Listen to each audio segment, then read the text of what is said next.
రక్షణకు కర్త అయిన యేసయ్య నామంలో మీ అందరికీ శుభాలు తెలియజేస్తున్నాను.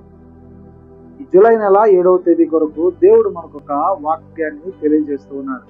ఆ వాక్యాన్ని చదువుకొని మన జీవితంలోకి స్వాధీనపరుచుకున్నాం. పరిశుద్ధ బైబిల్లోంచి కీర్తనల గ్రంథము ఆసాపు గారు రచించినటువంటి కీర్తన 80వ అధ్యాయము 3వ వచనంలో దేవుడి ఈ రీతిగా మనకు తెలియజేస్తూ ఉన్నాడు. దేవా, చెరలో నుండి మమ్మను రప్పించుము. దేవా, చెరలో నుండి మమ్మను రప్పించుము. మేము రక్షణ నొందినట్లు నీ ముఖక్రాంతి ప్రకాశింపజేయము.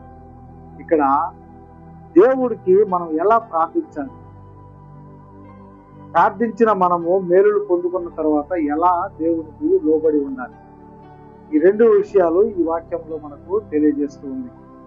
దేవా, చెరలో నుండి మమ్మను రప్పించుము. దేవుడు ఇశ్రాయేలును ఐగుప్తు నుంచి కానాను దేశంనకు ప్రయాణం ఎలా సాగించాడు, ఐగుప్తులో బానిసత్వం నుంచి ఎలా విమోచించాడు. అయితే వారు దేవునికి ప్రార్థించారు.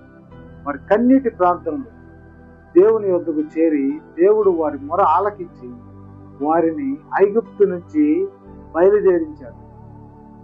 ఆ బానిసత్వం నుంచి వారికి విమోచన కలిగించిన వారికి దేవుడు రక్షణ పొందేటువంటి అవకాశం కూడా ఇస్తూ ఉన్నాడు.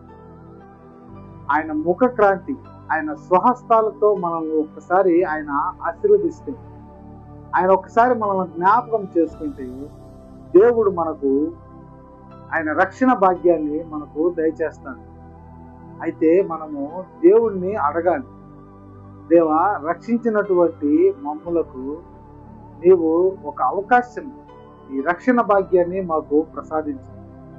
ఈ భూమి మీద మేము అనేక కార్యకలాపాల వల్ల అనేక వాటిల్లో పడిపోతూ ఉన్నాం, తప్పుల మీద తప్పులు చేస్తూ జీవిస్తూ ఉన్నాం. అటువంటి మాకు నీవు చెర నుండి విడిపించి రక్షణ భాగ్యాన్ని కలుగు చేయము. నీ ప్రకాశమైనటువంటి తేజస్సుని మా మీద కుమ్మరించుము. ఈ పరిశుద్ధాత్మతో మా హృదయాలను సిద్ధపరచుకునే విధముగా మారు మనసు పొంది క్రీస్తుని ఎరిగేవారిగా మా హృదయాలను నీవు ఒకసారి ముట్టమని మనము ప్రార్థన చేయాలి. అయితే దేవుడు మనం చేసేటువంటి ప్రార్థన ఆలకించి మనకు రక్షణ భాగ్యాన్ని కలుగు చేస్తాడు. ఆయన ప్రకాశవంతమైనటువంటి పరిశుద్ధాత్మను, వెలుగును మనకు ప్రసాదిస్తూ ఉంటాడు, మన మీద కుమ్మరిస్తూ ఉంటాడు. కాబట్టి ఈ విషయాలను మనం జ్ఞాపకం చేసుకొని ఇప్పటి వరకు దేవునికి మనం ప్రార్థించకుండా ఉండిన వారిమైతే దేవుడు ఈ జూలై నెల 7వ తేదీన ఈ వాక్యం ద్వారా మనకు తెలియజేస్తున్నాడు. అనేక సమస్యల చేత మనల్ని దేవుడు విడిపించినప్పుడు ఆయన రక్షణ భాగ్యాన్ని మనం పొందుకునే వారిగా ఉండాలి. విడిపించిన తర్వాత దేవుణ్ణి మనం మర్చిపోయి లోకానుసారంగా జీవించే వారిగా ఉండి అనేక సమస్యల్లో మరలా మనము బంధించబడతాం.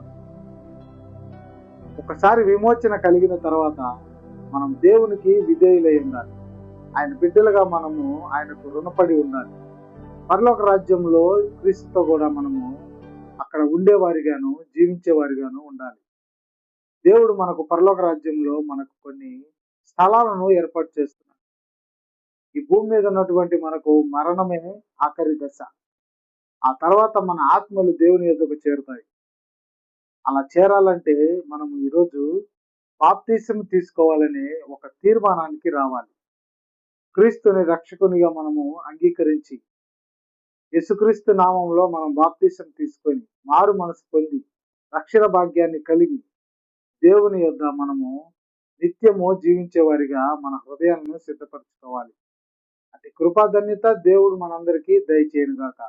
అలాగే మారు మనసు మనకి దేవుడు ప్రసాదించును గాక. ఆమేన్.